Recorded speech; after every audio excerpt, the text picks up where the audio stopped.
The desert sun beat down mercilessly on the convoy of armored vehicles making their way through the dusty streets of Fallujah. Staff Sergeant Maria Santos gripped her rifle tighter as she scanned the rooftops through her vehicle's bulletproof window.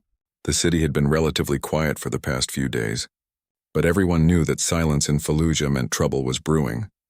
Maria had been deployed to Iraq for 8 months now, leading a small unit tasked with providing security for humanitarian aid deliveries to local civilians. At 26, she was one of the youngest female squad leaders in her battalion, but her sharp instincts and unwavering dedication had earned her the respect of every soldier under her command. Her team consisted of 5 other soldiers: Rodriguez, a medic from Texas; Johnson, a communications specialist from Ohio; Williams, a heavy weapons expert from Georgia; Thompson, a sniper from Montana; and Davis, a demolitions expert from California. The mission seemed routine enough. They were escorting a convoy carrying medical supplies and food to a makeshift clinic in the heart of the city. Local intelligence had reported that the area was secure, and recent patrols had encountered no hostile activity. But Maria had learned never to trust the calm before the storm. Something about today felt different. The streets were too empty, the usual sounds of daily life notably absent. As their Humvee rounded a corner onto a main thoroughfare, Maria noticed several windows had been recently boarded up with fresh plywood. The local market stalls that typically bustled with activity stood abandoned, their colorful awnings fluttering in the hot wind like warning flags. Even the stray dogs that usually roamed the streets were nowhere to be seen. Rodriguez, sitting across from her, caught her eye and nodded toward the empty buildings. He had noticed it too. The silence was unnatural, oppressive. Maria reached for her radio to contact the lead vehicle when the first explosion shattered the morning air. The blast came from directly ahead, where an improvised explosive device had detonated under the lead truck. The vehicle flipped onto its side, black smoke billowing from its twisted metal frame. Before anyone could react, the distinctive crack of sniper fire echoed from multiple directions. The convoy had driven straight into a carefully orchestrated ambush. Maria's training kicked in immediately. She barked orders into her radio while bullets pinged off their armored hull. The convoy was trapped in a kill zone, with insurgents firing from elevated positions in the surrounding buildings. The lead vehicle was completely disabled, and the rear truck had taken heavy damage to its engine block. Through her headset, she could hear frantic radio chatter from other units. The lead truck's crew was pinned down and taking casualties. 2 soldiers were confirmed wounded, and their medic was trapped inside the overturned vehicle. The situation was deteriorating rapidly. Maria made a split-second decision that would change everything. Instead of waiting for backup or attempting to retreat, she ordered her driver to push forward toward the disabled vehicle. They needed to establish a defensive perimeter and evacuate the wounded before the insurgents could move in for the kill. As their Humvee accelerated toward the burning wreckage, Maria could see muzzle flashes coming from at least 6 different buildings. The insurgents had planned this attack meticulously, positioning themselves to create overlapping fields of fire that would make any rescue attempt extremely dangerous. The vehicle lurched to a stop 20 meters from the overturned truck. Maria threw open her door and immediately came under intense fire. Bullets whizzed past her head as she sprinted toward the wreckage, her team following close behind. Rodriguez carried his medical bag, ready to treat the wounded, while Johnson worked frantically to establish communication with command. The scene at the lead vehicle was worse than Maria had feared. The driver was unconscious and bleeding heavily from a head wound. The gunner had taken shrapnel to his chest and was struggling to breathe. Worst of all, their medic was trapped under twisted metal, his leg clearly broken and his face pale from blood loss. Williams immediately set up his machine gun behind the overturned vehicle, laying down suppressing fire toward the nearest building, where insurgent muzzle flashes had been spotted. Thompson found a position with a clear line of sight and began systematically targeting enemy positions with his sniper rifle. Davis worked on clearing debris from around the trapped medic while Rodriguez began treating the most seriously wounded. Maria coordinated the entire operation while returning fire at insurgent positions. She could see movement in the windows above, and it was clear that more fighters were moving to surround their position. The sound of gunfire was constant now, a deadly symphony that echoed off the concrete walls of the abandoned buildings. Through her radio, she heard the voice of her commanding officer. Backup was at least 15 minutes away, maybe longer depending on the security situation in other parts of the city. Air support was available, but couldn't engage due to the risk of civilian casualties in the densely populated area. They were on their own. The wounded driver regained consciousness briefly, his eyes wide with fear and confusion. Rodriguez worked quickly to stabilize him, applying pressure bandages to his head wound while simultaneously trying to assess the extent of his internal injuries. The gunner's breathing was becoming more labored, and it was clear he needed immediate medical evacuation. Maria realized they had two choices: hold their current position and hope backup arrived before they were overrun, or attempt to fight their way out with the wounded. Neither option was good, but staying put seemed like a death sentence. The insurgents were clearly well armed and well positioned, and she could hear the sound of additional vehicles approaching from multiple directions. That's when she made the decision that would define the rest of her military career. Looking at her wounded comrades and then at her team, she knew what had to be done. They would hold this position at all costs until proper medical evacuation could arrive. No soldier would be left behind on her watch. The battle for survival in the heart of Fallujah was just beginning, and Maria Santos was about to face the greatest test of her life. The intensity of the firefight escalated dramatically as more insurgents joined the attack from concealed positions throughout the neighborhood. Maria could hear the distinctive sound of rocket-propelled grenades being prepared somewhere in the buildings above them. The enemy had clearly been planning this ambush for days, possibly weeks, studying convoy patterns and choosing the perfect location for maximum damage. Rodriguez worked frantically on the trapped medic, whose condition was deteriorating rapidly. The soldier's leg was crushed under a piece of the vehicle's armor plating, and he was losing blood at an alarming rate. Despite his own pain, the medic continued to give instructions to Rodriguez about treating the other wounded soldiers, his voice growing weaker with each passing minute. Thompson's sniper rifle cracked repeatedly as he engaged targets in the surrounding buildings. Through his scope, he could see insurgents moving between rooms, trying to get better angles on the trapped Americans below. He had already confirmed 3 kills, but for every enemy fighter he eliminated, 2 more seemed to take their place. Williams kept his machine gun chattering, sending controlled bursts toward any window or doorway where muzzle flashes appeared. The heavy weapon was their primary source of suppressing fire, keeping the insurgents from mounting a coordinated assault on their position. But ammunition was becoming a concern. They had brought enough for a routine escort mission, not for a prolonged battle. Johnson finally managed to establish clear communication with their command post. The news was both good and bad. A quick reaction force was en route, but they were encountering heavy resistance throughout the city. What had started as an isolated ambush was apparently part of a larger, coordinated attack on coalition forces. Multiple units were engaged in firefights across Fallujah, stretching available resources thin. Air support remained unavailable due to the urban environment and the presence of civilians in nearby buildings. Satellite imagery showed at least 30 insurgent fighters in the immediate area, with more arriving every few minutes. The enemy had turned the entire neighborhood into a fortress, using interconnected buildings and underground tunnels to move weapons and personnel. Maria made quick tactical assessments, while firing at targets of opportunity. Their defensive position behind the overturned vehicle was good, but not great. The thick armor plating provided excellent protection from small arms fire, but they were vulnerable to grenades and rockets from above. She needed to find a way to improve their situation before the enemy brought heavier weapons to bear. Davis finished clearing the debris from around the trapped medic and began working on a plan to extract him safely. The soldier's leg was pinned under several 100 pounds of twisted metal, and any attempt to move him without proper equipment could cause fatal injuries. They needed cutting tools or hydraulic jacks, neither of which were available in their current situation. The sound of an approaching motorcycle caught everyone's attention. Through the smoke and chaos, they could see a lone rider speeding toward their position, clearly intent on getting close enough to throw grenades or detonate an explosive device. Williams swung his machine gun around and opened fire, but the motorcycle was moving too fast and weaving between abandoned vehicles. Thompson quickly adjusted his position and lined up a shot. The motorcycle was less than 50 meters away when his rifle barked. The rider tumbled from the bike, which crashed into a concrete barrier and exploded in a ball of flame. The explosion was much larger than expected, confirming that the motorcycle had been loaded with explosives. The blast shook the ground and sent debris flying in all directions. Several pieces of shrapnel struck their makeshift defensive position, but the overturned vehicle absorbed most of the impact.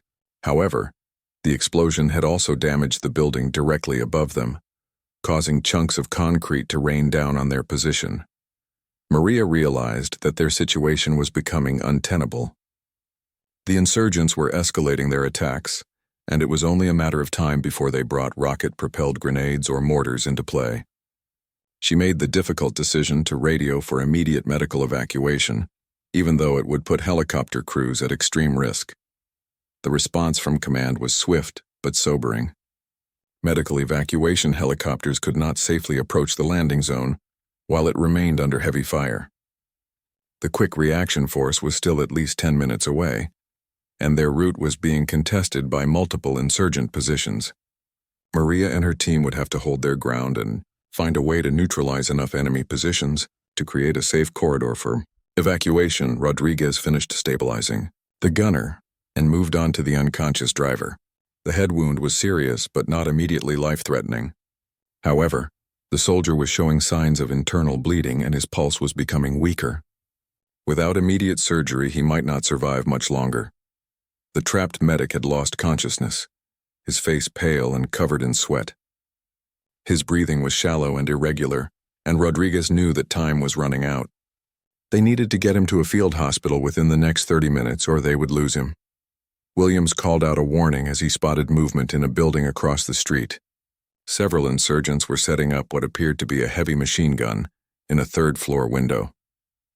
The position would give them a clear field of fire on the Americans' defensive position, potentially making their current location completely untenable.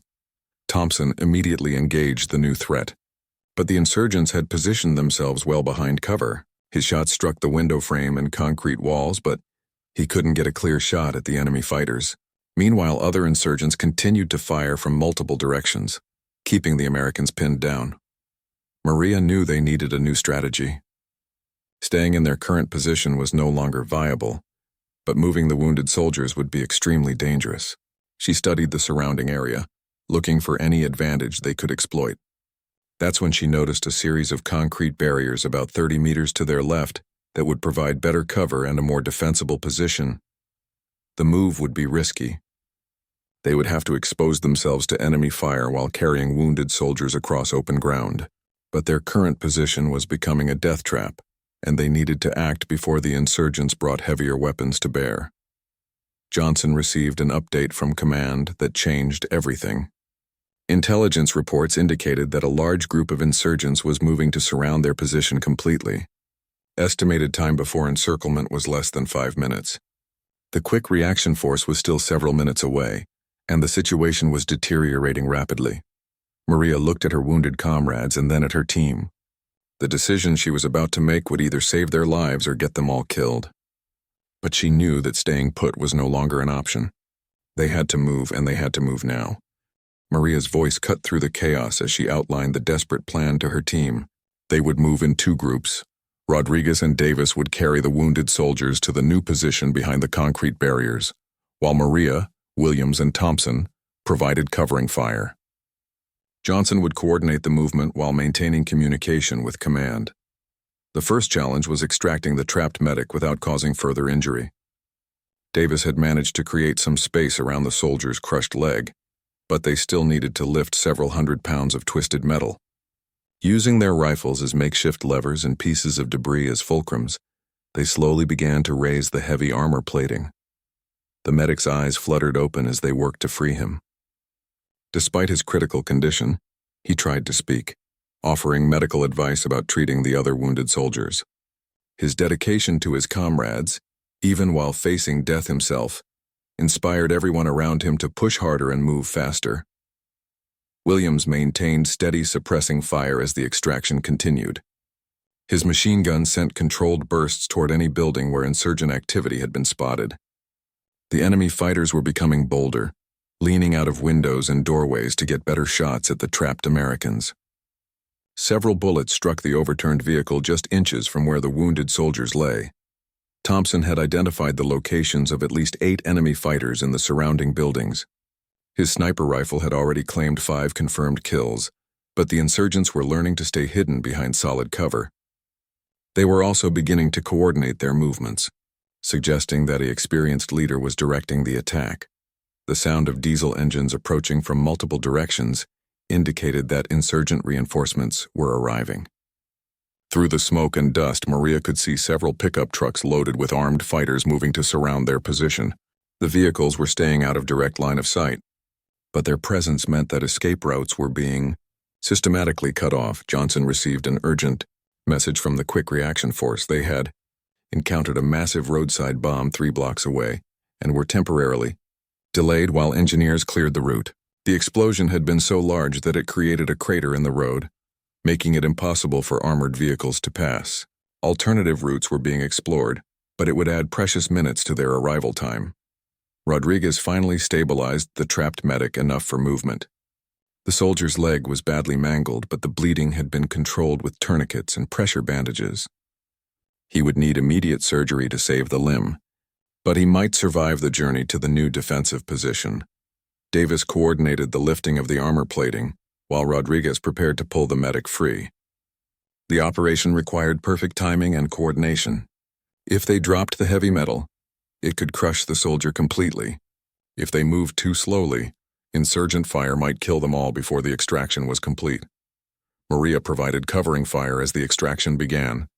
Her rifle barked repeatedly as she engaged targets in multiple buildings. Several insurgents had moved to windows directly above their position, trying to drop grenades or fire down at the Americans. Her accurate shooting forced them back behind cover, buying precious seconds for her team. The trapped medic screamed in pain as he was pulled free from the wreckage. Despite Rodriguez's careful movements, the extraction process inevitably caused additional trauma to his already damaged leg. But he was free, and they could finally begin the dangerous movement to the new position. Williams called out a warning as he spotted insurgents preparing to fire a rocket-propelled grenade from a building across the street. The weapon would easily penetrate their makeshift cover and kill everyone in the immediate area. Thompson immediately engaged the threat, but his angle was poor and he couldn't get a clear shot. Maria made a split-second decision that would haunt her for the rest of her life. She broke from cover and sprinted toward a position where she could get a clear shot at the RPG team. Bullets whizzed past her head as she ran, but she reached the new position and immediately opened fire. Her shots struck the insurgent holding the RPG just as he was preparing to fire, causing the weapon to discharge harmlessly into the air. But Maria's exposure had cost her dearly. As she turned to run back to cover, a sniper's bullet caught her in the shoulder, spinning her around and sending her tumbling to the ground. Pain shot through her entire body, but she forced herself to keep moving. More bullets struck the ground around her as she crawled toward the nearest cover. Rodriguez saw Maria fall and immediately began moving in her direction, despite the intense enemy fire. His medical training told him that she was seriously wounded and needed immediate attention. But reaching her position would require crossing 30 meters of open ground under direct observation by multiple enemy fighters. Thompson provided covering fire as Rodriguez made his desperate run to reach Maria. The sniper's rifle cracked repeatedly, forcing insurgent heads down and creating brief windows of opportunity. But there were too many enemies in too many positions, and the suppressing fire could only do so much. Davis and Johnson worked together to move the wounded soldiers toward the concrete barriers. The unconscious driver was dead weight, requiring both men to carry him.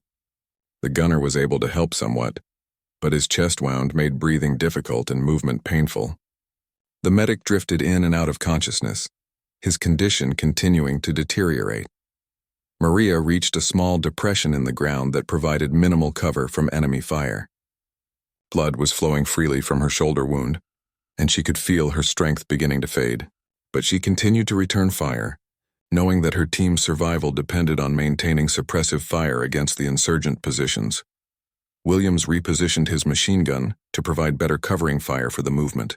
The heavy weapon chattered continuously as he swept it back and forth across the enemy positions. Spent brass casings piled up around his position, and the barrel began to glow red from the sustained firing. But he never let up, knowing that any pause in the suppressing fire could be fatal for his exposed teammates. The insurgents began to coordinate their attacks more effectively. Instead of firing randomly, they were now concentrating their fire on specific targets and timing their movements to maximize the pressure on the Americans. It was clear that an experienced military leader was directing the assault, possibly a former Iraqi army officer or foreign fighter with professional training. Johnson finally received word that air support might be available after all. An Apache helicopter gunship was en route and would arrive within 5 minutes. The pilot was willing to engage targets in the urban environment, but he would need clear target designation to avoid hitting friendly forces or civilians. Maria tried to reach her radio to coordinate with the incoming air support, but the movement caused excruciating pain in her shoulder. The bullet had shattered her collarbone and damaged several muscles. Every movement sent waves of agony through her entire body, but she forced herself to continue fighting. Rodriguez reached Maria's position and immediately began treating her wound. The bullet had passed clean through her shoulder, but it had caused significant damage to the surrounding tissue. He applied pressure bandages to control the bleeding while simultaneously scanning for other injuries. That's when the insurgents made their biggest mistake. Thinking that the Americans were completely pinned down and vulnerable, a group of 8 fighters emerged from a building and began advancing across the street. They were moving in formation, clearly intending to overrun the defensive position and finish off the wounded soldiers. Thompson saw the advancing insurgents and immediately began engaging them with his sniper rifle. His first shot dropped the lead fighter, but the others continued advancing while firing their automatic weapons. Williams swung his machine gun around and opened fire, cutting down 3 more insurgents before they could reach cover. But the insurgent assault had drawn attention away from other threats. From a building behind their position, an insurgent fighter appeared with another RPG. This one aimed directly at the concrete barriers where the wounded soldiers had been moved. The range was point blank and there was no way to miss. Time seemed to slow as Maria spotted the insurgent with the rocket-propelled grenade, taking aim at her wounded comrades. Despite the searing pain in her shoulder and the blood loss that was making her vision blur, she knew she had to act. The concrete barriers where Davis and Johnson had moved the wounded soldiers provided good protection from small arms fire, but they would offer no defense against a direct RPG hit. Without hesitation, Maria rolled out of her covered position and opened fire on the insurgent. Her first shots went wide due to her wounded shoulder affecting her aim, but she continued firing, walking her rounds toward the target. The insurgent saw her movement and began to swing the RPG launcher in her direction, creating a deadly race between Maria's rifle and his rocket launcher. Rodriguez screamed for Maria to get back to cover, but she ignored him completely. Her focus was entirely on the threat to her wounded soldiers. Nothing else mattered in that moment except protecting the men who had already sacrificed so much. Her rifle cracked twice more and the insurgent stumbled backward, the RPG round firing harmlessly into the sky before exploding against a building wall 50 meters away. But Maria's heroic action came at a terrible cost. Her exposure had drawn fire from multiple insurgent positions, and bullets began striking the ground all around her. She tried to crawl back to cover, but a second sniper's bullet caught her in the leg, shattering her femur and leaving her completely immobilized in the open. The pain was unlike anything she had ever experienced. Her entire leg felt like it was on fire, and she could see bone fragments protruding through her torn uniform. Blood was pooling beneath her, and she knew that the wound was potentially fatal if not treated immediately. But even as shock began to set in, she continued to return fire at the insurgent positions. Thompson was frantically trying to locate the snipers who had wounded Maria. Through his scope, he could see muzzle flashes from at least 3 different buildings, but the enemy fighters were well concealed and using professional shooting techniques. These weren't amateur insurgents, but experienced marksmen who knew how to use urban terrain to their advantage. Rodriguez faced an impossible decision. Maria was bleeding heavily and needed immediate medical attention, but reaching her position would require crossing 40 meters of open ground under direct observation by multiple enemy snipers. The likelihood of successfully reaching her and getting back alive was extremely low, but leaving her there meant she would certainly die. Williams continued his suppressing fire, but his machine gun was beginning to overheat from continuous use. The barrel was glowing red hot and the weapon was starting to malfunction. Several rounds had failed to fire properly and he knew that the gun might jam completely at any moment. Without the heavy suppressing fire, the insurgents would be free to maneuver and potentially overrun their position. Johnson received an update from the Apache helicopter that was approaching their position. The pilot reported heavy anti-aircraft fire throughout the city, with several surface-to-air missiles being fired at coalition aircraft. The insurgents had clearly planned their attack to coincide with efforts to deny air support to ground forces. The helicopter would still attempt to reach their position, but arrival time was now uncertain. Davis worked frantically to treat the wounded soldiers behind the concrete barriers. The trapped medic had regained consciousness but was clearly in critical condition. His blood pressure was dropping, and he was showing signs of internal bleeding that Rodriguez hadn't been able to detect earlier. Without immediate surgical intervention, he would not survive much longer. The unconscious driver's condition had also deteriorated. He had briefly regained consciousness during the movement, but had since slipped into a deeper state of unconsciousness. His pulse was weak and irregular, suggesting possible brain swelling from his head injury. Davis did his best with the limited medical supplies available, but he knew that battlefield first aid could only do so much. Maria tried to drag herself toward cover using her arms, but the movement caused excruciating pain and left a trail of blood that would make her easy to track. She could feel her strength fading with each passing minute, and her vision was becoming increasingly blurry. But she refused to stop fighting, continuing to fire at any insurgent position she could identify. The sound of additional vehicles approaching indicated that more insurgent reinforcements were arriving. Through the smoke and chaos, the Americans could see pickup trucks loaded with fighters taking positions throughout the neighborhood. The enemy was methodically surrounding their position, cutting off any possible escape routes and preparing for a final assault. Thompson finally located one of the snipers who had wounded Maria. The enemy fighter was positioned in a fourth-floor window approximately 200 meters away, well concealed behind sandbags and debris. It was an extremely difficult shot given the urban environment and the need to account for wind and distance. But Thompson was one of the best marksmen in his unit, and he knew that eliminating this threat was crucial for any rescue attempt. His rifle barked once, and through his scope, he saw the insurgent sniper collapse backward into the room.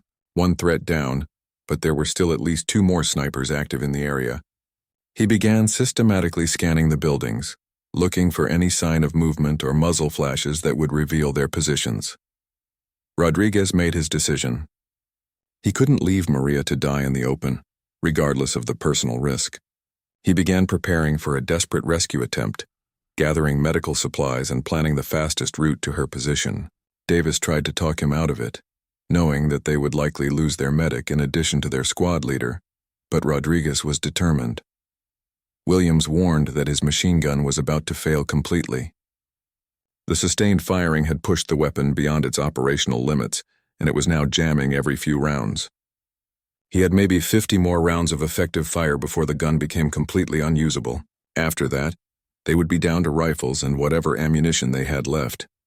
Johnson coordinated with the Quick Reaction Force, which had finally cleared the roadblock and was approaching their general area.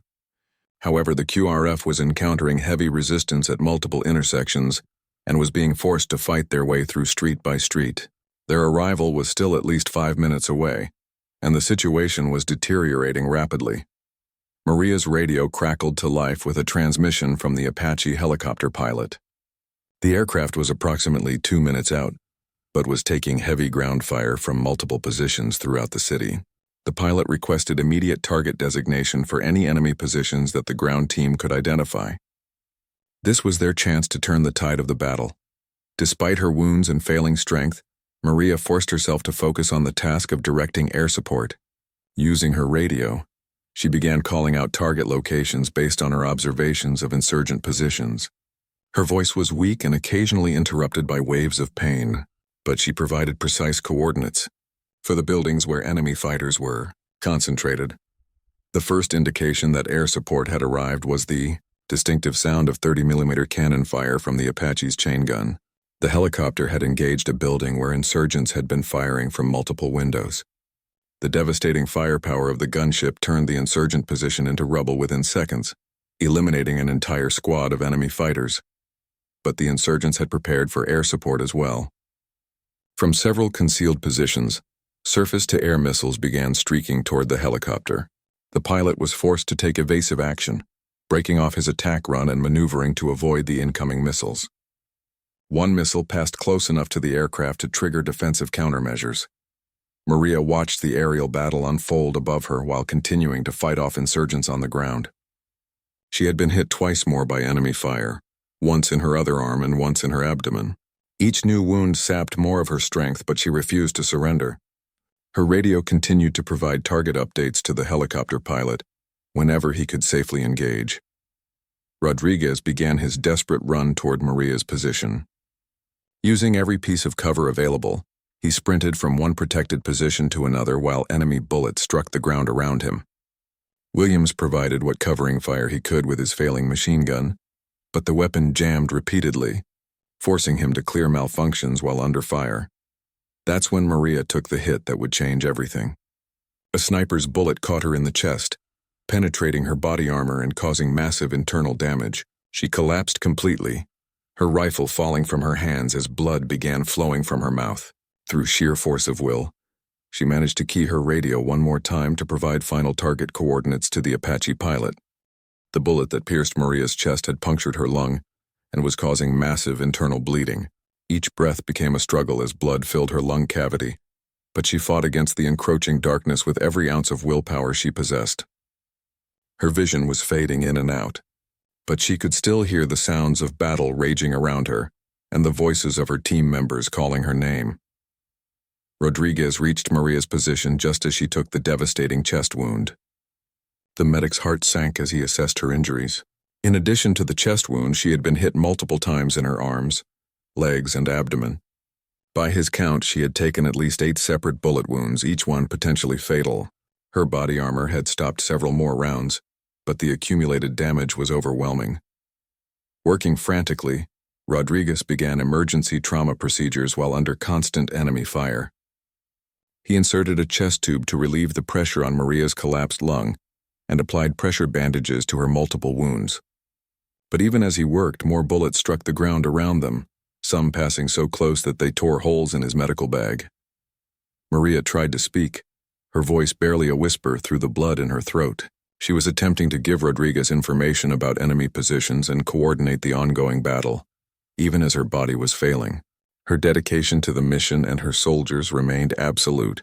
Even in the face of certain death, Williams's machine gun finally jammed completely, leaving him with only his sidearm and whatever rifle ammunition remained. The loss of the heavy weapons suppressing fire allowed insurgents to move more freely, and they began advancing on the American position from multiple directions. The situation was becoming hopeless. Thompson continued his deadly work with the sniper rifle, but he was running low on ammunition. Each shot had to count, and he was forced to prioritize targets based on their immediate threat to his wounded comrades. He had confirmed 9 kills, but insurgents continued to pour into the area faster than he could eliminate them. The Apache helicopter pilot managed to avoid the surface-to-air missiles and was attempting another attack run. Using Maria's final target coordinates, he engaged a building where a large group of insurgents had been concentrating their fire. The 30mm cannon turned the structure into a cloud of dust and debris, eliminating at least 12 enemy fighters in a matter of seconds. But the insurgents had one more surprise prepared. From a concealed position in a nearby mosque, a heavy machine gun opened fire on the helicopter.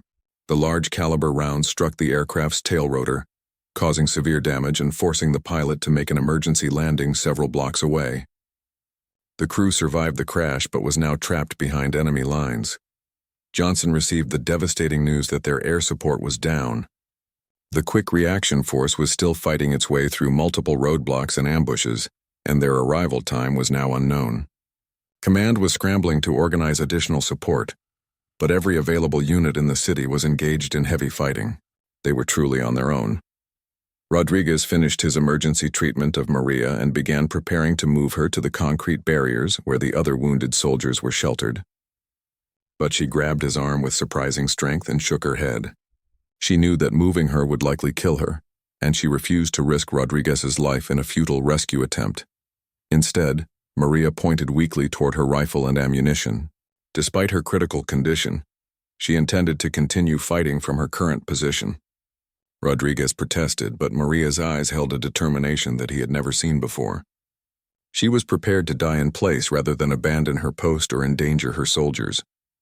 Davis called out a warning from the concrete barriers. A large group of insurgents was massing in a building directly across from their position, apparently preparing for a final assault. Without the machine guns suppressing fire or air support, they would have no way to stop a determined enemy charge. Their remaining ammunition would last only a few minutes against a concentrated attack. Thompson engaged the new threat with his sniper rifle, but the insurgents had learned to stay behind solid cover. He could see movement in the windows but couldn't get clear shots at individual targets. Meanwhile, other enemy fighters continued to fire from multiple directions, keeping the Americans pinned down and unable to maneuver. Maria forced herself into a sitting position against a piece of debris, blood streaming from her wounds but her rifle steady in her hands. She could see the building where insurgents were preparing their assault, and she began engaging targets of opportunity. Her shots were less accurate than usual due to her injuries, but her presence in the battle continued to have a psychological effect on both her own soldiers and the enemy. Williams abandoned his useless machine gun and took up a position with his rifle. He had perhaps 60 rounds of ammunition left, enough for maybe 10 minutes of sustained combat. Davis was in a similar situation behind the concrete barriers, trying to defend the wounded soldiers while conserving ammunition for the final assault. Johnson worked frantically with his radio, calling for any available support. Every coalition unit in the city was engaged, but he managed to contact a Navy SEAL team that was operating in a nearby sector. The SEALs reported that they were approximately 15 minutes away and would attempt to reach the trapped soldiers, but they would have to fight their way through multiple enemy positions. The insurgents began their assault with a barrage of grenades thrown from the occupied building. The explosions sent shrapnel flying in all directions, wounding Davis in the arm and further damaging their defensive position. Several grenades landed close to Maria's exposed position, but she somehow survived the blasts and continued firing. Rodriguez made the difficult decision to leave Maria's side and return to the concrete barriers. As the team's medic, he was needed to treat the other wounded soldiers and prepare for the inevitable casualties that would result from the final assault. But leaving Maria alone in the open, wounded and dying, was one of the hardest things he had ever done. Thompson's sniper rifle clicked empty, the last round expended. He quickly switched to his sidearm, knowing that the short-range weapon would be far less effective against distant targets. The loss of his precision fire capability was a devastating blow to their defensive capabilities. Maria watched as approximately 20 insurgents began pouring out of the building across the street, moving in coordinated squads toward their position. Despite her multiple wounds and failing strength, she opened fire with her rifle, determined to thin their ranks before they could reach her wounded comrades. Her shots were less precise than usual, but her continued resistance forced several insurgents to take cover. The advancing insurgents were better equipped and more disciplined than the fighters they had encountered earlier. They moved with military precision, using proper bounding overwatch techniques and coordinated fire and movement. It was clear that these were elite fighters, possibly foreign volunteers or former military personnel who had joined the insurgency. Williams engaged the assault with his rifle, dropping 2 insurgents before they could reach cover. But return fire from the remaining attackers forced him to duck behind the concrete barriers, and he could hear bullets striking the other side of his protective cover. The sound was getting closer, indicating that the insurgents were advancing steadily despite the defensive fire. Johnson continued his desperate radio calls for support, while simultaneously firing his weapon at the advancing enemy. The SEAL team was still 10 minutes away, and the quick reaction force remained bogged down in street fighting several blocks away. He began to accept that they might not survive long enough for rescue to arrive. Rodriguez worked frantically to prepare the wounded soldiers for possible evacuation, but their condition had deteriorated significantly. The trapped medic had lost consciousness again and was showing signs of severe shock. The driver remained unresponsive and the gunner was struggling to breathe despite Rodriguez's earlier treatment. Moving any of them would be extremely dangerous. Davis took shrapnel in his leg from another grenade explosion, but continued fighting from his position behind the concrete barriers. His rifle ammunition was running dangerously low, and he knew that once it was expended, they would be down to sidearms and whatever weapons they could recover from fallen enemies. Maria somehow found the strength to reload her rifle one more time. The movement caused excruciating pain as her wounds reopened, but she forced herself to continue.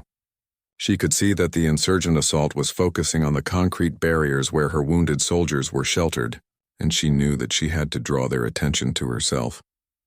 Standing up despite her catastrophic injuries, Maria began firing rapidly at the advancing insurgents while shouting challenges at them in broken Arabic.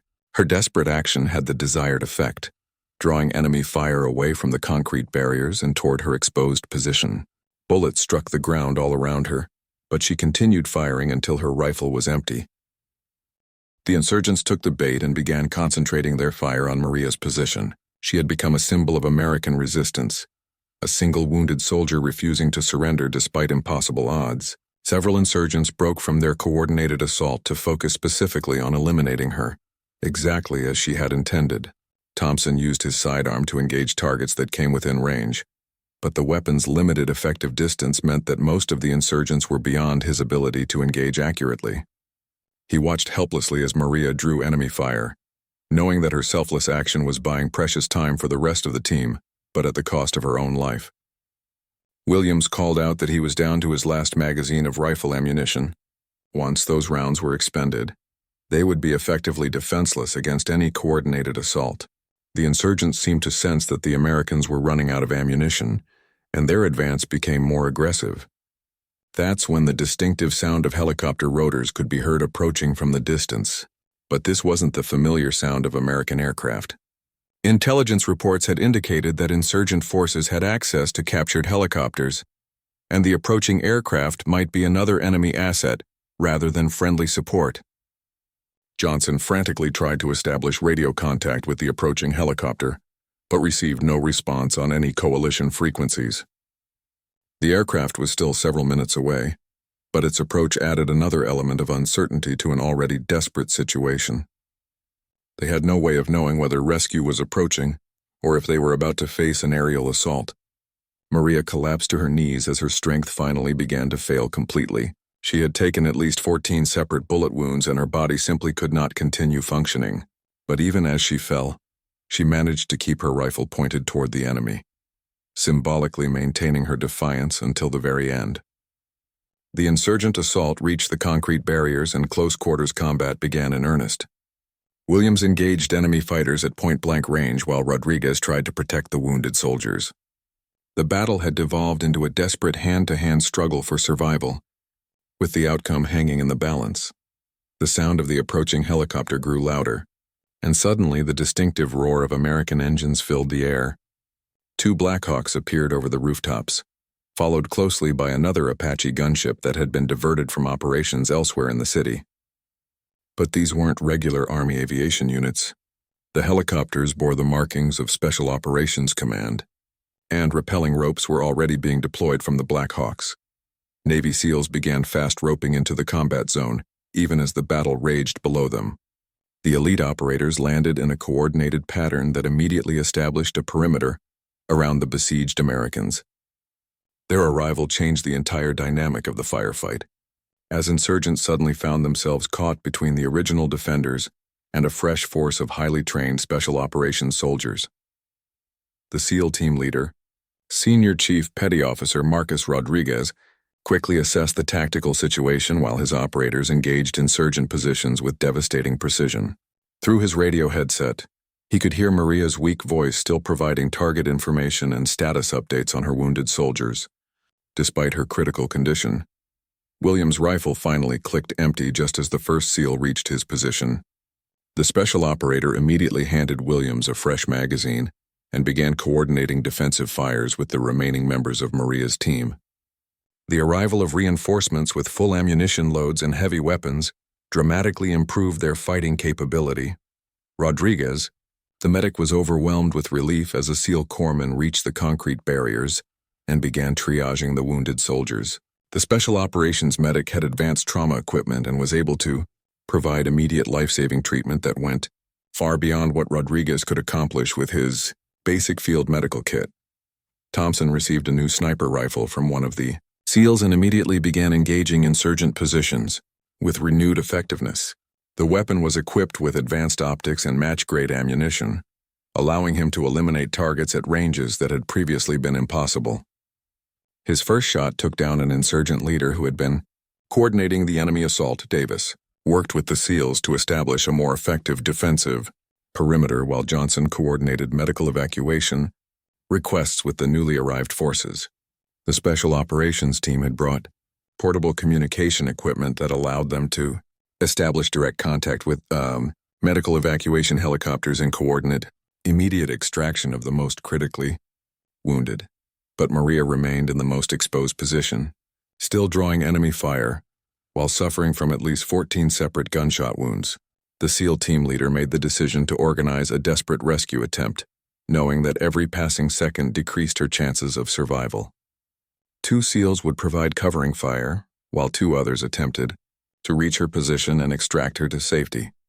The Apache gunship that had arrived with the SEAL insertion began systematically destroying insurgent positions throughout the neighborhood. The pilot had clear target designation from the ground forces and was able to engage enemy fighters without risk to civilians or friendly forces. Building after building containing insurgent fighters was reduced to rubble by the helicopter's devastating firepower. Senior Chief Rodriguez personally led the rescue attempt to reach Maria's position. Using smoke grenades to obscure their movement and coordinated suppressing fire from multiple positions, the SEALs began advancing across the open ground toward where she lay wounded. The operation required split-second timing and perfect coordination to avoid being cut down by enemy fire. Maria saw the SEALs approaching and used her remaining strength to provide covering fire for their advance. Despite her catastrophic injuries, she continued to engage insurgent positions with her sidearm, drawing enemy attention away from the advancing rescue team. Her continued resistance, even while dying, inspired everyone who witnessed it. The SEAL corpsman reached Maria's position and immediately began advanced trauma procedures. Her injuries were among the worst he had ever seen in 20 years of special operations medicine. She had taken bullets to both arms, both legs, her abdomen, chest, and shoulder. Several rounds had been stopped by her body armor, but the cumulative damage was overwhelming. Working frantically, the corpsman established multiple IV lines and began transfusing blood products while simultaneously treating her most life-threatening injuries. He inserted additional chest tubes and applied hemostatic agents to control bleeding from multiple wounds. But even with advanced medical intervention, Maria's condition remained critical. The insurgent resistance began to collapse as SEAL snipers systematically eliminated their leadership and the Apache gunship destroyed their prepared positions. The coordinated enemy assault that had seemed unstoppable just minutes earlier was now falling apart as surviving insurgents fled or attempted to surrender. Williams and Thompson worked with the SEALs to clear remaining enemy positions and secure the immediate area for medical evacuation. The professionalism and firepower of the Special Operations team had completely turned the tide of the battle, but the cost had been enormous, particularly for Maria's original squad. Johnson established contact with the medical evacuation helicopters that were now en route to their position. The landing zone had been secured, and the most critically wounded soldiers could be evacuated within minutes. Advanced trauma surgeons were standing by at the military hospital, ready to provide immediate life-saving treatment. Rodriguez, the original medic, worked alongside the SEAL corpsman to prepare all the wounded soldiers for evacuation. The trapped medic's condition had stabilized somewhat with advanced medical intervention, and there was hope that he might survive with immediate surgery. The other wounded soldiers were also responding to treatment, though their conditions remained serious. Senior Chief Rodriguez knelt beside Maria as the SEAL corpsman continued his life-saving efforts. Despite her critical condition, she remained conscious and continued to ask about the status of her soldiers. Her first priority, even while facing death, was ensuring that her team was safe and that the wounded were receiving proper medical care. The SEAL team leader assured Maria that all of her soldiers would be evacuated safely and that her actions had saved their lives. He told her that her courage and leadership under impossible circumstances would be remembered and honored. But Maria's focus remained on her immediate responsibilities, asking for updates on enemy positions and the status of the evacuation. The medical evacuation helicopters touched down in the secured landing zone, and teams of flight medics immediately began loading the wounded soldiers. Advanced life support equipment was available on the aircraft, allowing critical medical treatment to continue during the flight to the hospital. The most seriously wounded patients would be in surgery within 20 minutes. As Maria was loaded onto the evacuation helicopter, she managed to give Senior Chief Rodriguez information about insurgent positions and tactics that would be valuable for future operations. Even while critically wounded and facing an uncertain future, she continued to think like a soldier and a leader, providing intelligence that could save lives in future engagements. The SEAL team established a defensive perimeter around the landing zone while the medical evacuation was completed. Additional insurgent forces were reportedly moving toward the area, but the Special Operations team was prepared to hold the position until all wounded soldiers were safely evacuated. Their mission was far from over, but the immediate crisis had been resolved. The helicopter carrying Maria and the other wounded soldiers lifted off and headed toward the military hospital. On board, the flight medic continued advanced trauma procedures while monitoring vital signs that remained dangerously unstable. The next few hours would determine whether Maria's incredible courage and sacrifice would be rewarded with survival, or whether she would join the ranks of heroes who gave everything for their fellow soldiers.